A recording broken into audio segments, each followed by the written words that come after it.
যে সকল রাজনৈতিক দল জুলাই গণহত্যায় সরাসরি অংশগ্রহণ করেছে, জুলাই গণহত্যার সমর্থনে মিছিল করেছে, জুলাই গণহত্যাকে বৈধতা দিয়েছে এবং গত 15-16 বছর ধরে খুনি হাসিনার ফ্যাসিবাদী শাসন জারি রাখতে ভূমিকা রেখেছে, সেই সকল রাজনৈতিক দলগুলোর বিরুদ্ধে ব্যবস্থা গ্রহণ করা হবে। কিন্তু অত্যন্ত দুঃখজনক হলেও সত্য, আমরা দেখতে পেয়েছি 5 আগস্টের পর থেকেই অসংখ্যবার আওয়ামী লীগকে ফিরিয়ে আনার জন্য নানা ধরনের পায়তারা চালানো হয়েছে। একটা পর্যায়ে বাধ্য হয়ে আমাদেরকে আন্দোলনে নেমে আসতে হয়েছিল। আমাদের টানা দীর্ঘ আন্দোলনের পরিপ্রেক্ষিতে অবশেষে গত মে মাসে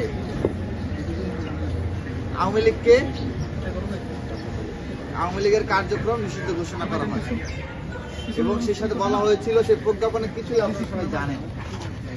প্রজ্ঞাপনের সুস্পষ্ট ভাষায় উল্লেখ ছিল যে আওয়ামী লীগ এবং আওয়ামী লীগের যত সহযোগী সংগঠন রয়েছে সকল সংগঠনের কার্যক্রম নিষিদ্ধ। আওয়ামী লীগের সহযোগী সংগঠন কারা? আওয়ামী লীগের সহযোগী সংগঠন 14 দল। আওয়ামী লীগের সহযোগী সংগঠন স্বেচ্ছাসেবক লীগ। আওয়ামী লীগের সহযোগী সংগঠন হচ্ছে ছাত্রলীগ। আওয়ামী লীগের সহযোগী সংগঠন ঠিক একইভাবে জাতীয় পার্টিও।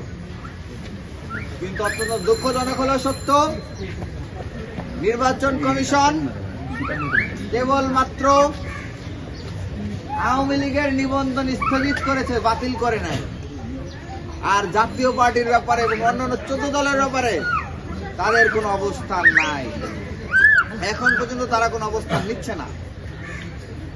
ইতিমধ্যেই আপনারা দেখেছেন জাতীয় পার্টির অনেকে মনোনয়ন জমা দিয়েছে, প্রায় 2 শতাধিকেরও বেশি। তারা নির্বাচনে অংশগ্রহণের প্রস্তুতি নিচ্ছে এবং নির্বাচন করছে।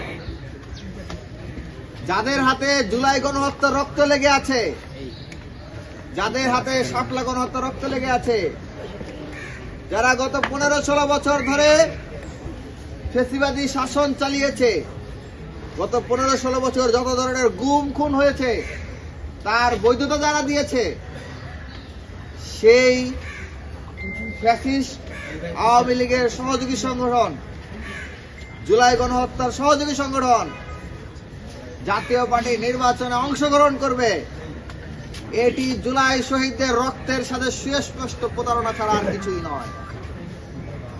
সংগ্রামী সাংবাদিক বন্ধুগণ, আমরা আমাদের পক্ষ থেকে বারবার দাবি জানিয়েছি, আমরা সবসময় নিয়মতান্ত্রিক পদ্ধতিতে একটি সমাধান চেয়েছি। আপনারা দেখেছেন এর আগে আমরা একটা মিছিল করেছিলাম শান্তিপূর্ণভাবে। মিছিল করে সেখান থেকে দাবি জানিয়েছিলাম যাতে তাদের মনোনয়ন প্রত্যাহার করা হয়। আমি দাবি জানিয়েছিলাম 14 দল এবং আওয়ামী লীগের যত স্বতন্ত্র সংগঠন আছে, আওয়ামী লীগের যত স্বতন্ত্র প্রার্থী আছে, যারা আওয়ামী লীগের রাজনীতির সাথে জড়িত ছিল, এখন স্বতন্ত্র পরিচয়ে নির্বাচন করে আওয়ামী লীগকেই পুনর্বাসন করার চেষ্টা করছে, তাদের মনোনয়ন যাতে বাতিল করা হয়। যারা 14 সালের বিনা ভোটে নির্বাচনে অংশগ্রহণ করেছে। মিল্ক ক্রিম আর এক্সাইটিং ফ্রুট ফ্লেভারে তৈরি হুররে ওয়েফারের মাঞ্চি টেস্টে আপনিও বলবেন টেনশন দূর রে, হয়ে যাক হুররে।